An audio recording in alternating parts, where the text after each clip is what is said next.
Most people that we work with and have worked with in the past are often overtraining and under-recovering. When it comes to training, a lot of the time, many people are trying to train too much at once, i.e. going over on volume and intensity in their session, trying to work up to a 1 rep max or maxing out on lifts every other week, which straight away is going to crash your central nervous system for days or even longer at a time. People are also spending too long in the gym. They're spending 90 minutes plus. Again, there's only so long that you can do this before your body is going to break down, get injured, or you're going to burn out physically. Again, this has been made popular by that working hard culture of 5-6 days a week in the gym. You must do it to look and feel good. For some people, it is their job to train, exercise, and look good as a job.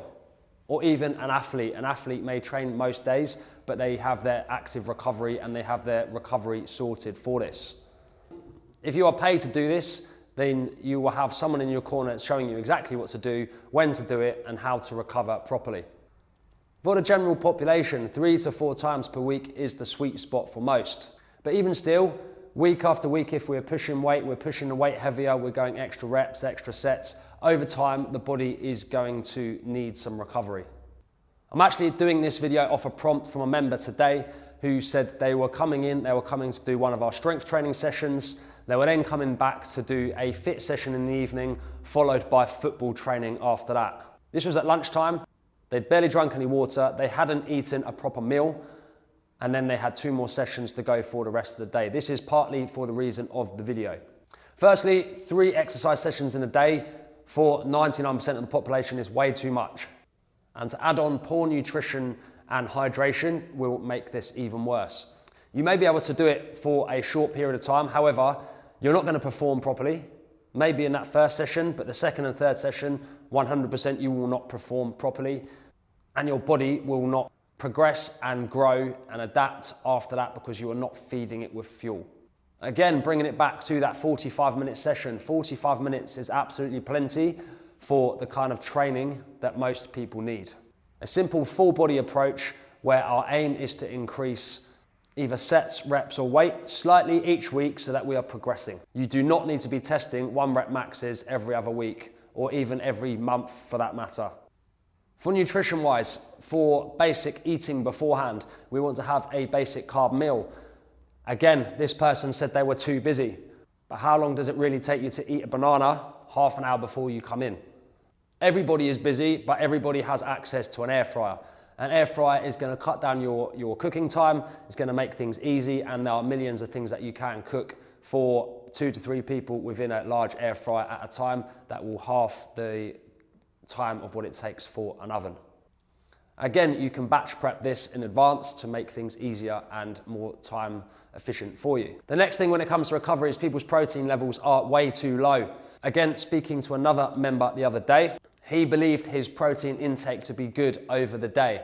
We then broke this down. He said that he had 2 eggs at breakfast time. He said his lunch is normally a tin of tuna with something else, and then his dinner is like a home cooked meal. I think his examples were lasagna or chicken and rice. If we break that down, we're looking at around 60-ish, 70 grams tops for the day.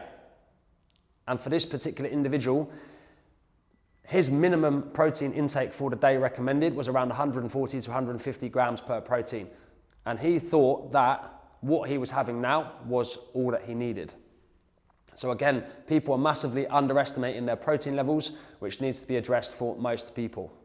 For most people, a 1.5 to 2 grams per pound of body weight should be efficient for your protein levels. Again, you can't really go over, but if you're massively under eating this is where you're not going to recover fully for your training sessions. If you're in a fat loss phase, however, this will be slightly different, but people still tend to undereat massively just to drop that body fat. You can still perform and get stronger whilst in a deficit, although over time, this will generally drop slightly if we're in too much of a deficit for too long. Another example, I had another chat with a member the other day. He's very new and he has dropped 30 kilos in the last 8 to 9 months, I believe. We looked into it as to how he lost so much weight. It turns out he's eating around 1,000 calories a day. And this is way too little for the job that he has, for the activity levels that he has, and it is not sustainable long term. Yes, it may work in a very short term, but hormonally, energy-wise, and all the others will not be good and beneficial long term. Eventually, he's going to have to eat a lot more. So again, this comes back to the recovery and under fueling for what it is that you want. Next up, when it comes to recovery, is mobility, massage, and stretching. Again, most people beast themselves in the gym on the daily, but they never spend time doing some stretching, some mobility, and some overall care, such as massage, physios, and just looking after your body in general. This could even be something like sauna, ice baths, again, to help the body relax and to take the body out of a stressed state. If you are beasting yourself often, I recommend a massage around once per month, or even more if you have the time and the money to do so. Cheaper alternatives of this are also your foam roller, which you can pick up for around tenner, or you can buy yourself a massage gun, which again will help with recovery and allow more blood flow into the muscles that you're working on. Again, with our massage, mobility and stretching, it's very important, as if we're not addressing certain things, i.e. certain pains in certain body parts, muscles, this is often a sign of something is tight, it's coming up to the point where it's going to get injured, and it just needs a little bit of care to help it recover. So it might be food, it might be your overall mobility, it might be your body doesn't like moving in a certain way, which we need to address. All of these things will come back to your overall recovery. Okay, and the main one is sleep. Most people massively underutilize this. People try and grab the next quick fix, the Monjaros, the Rettas, the fat loss jabs, all these kind of things. However, if your sleep is shit, that will only take you so far. These jabs, again, they're a quick fix. For some people, yes, if you're morbidly obese, they may help. But if you are not changing your habits and your structure around the reason why you're taking these in the first place, i.e. bad relationship with food, then when you do eventually come off it and your sleep is still bad, this will not help you at all. If we're having caffeine late into the day, this will affect your sleep. Your hormones are going to be all over the place. And essentially, you're kind of tricking yourself into using a quick fix, whereas you can fix this for free, going to bed earlier, staying off your phone, and just in general, having a better sleep routine.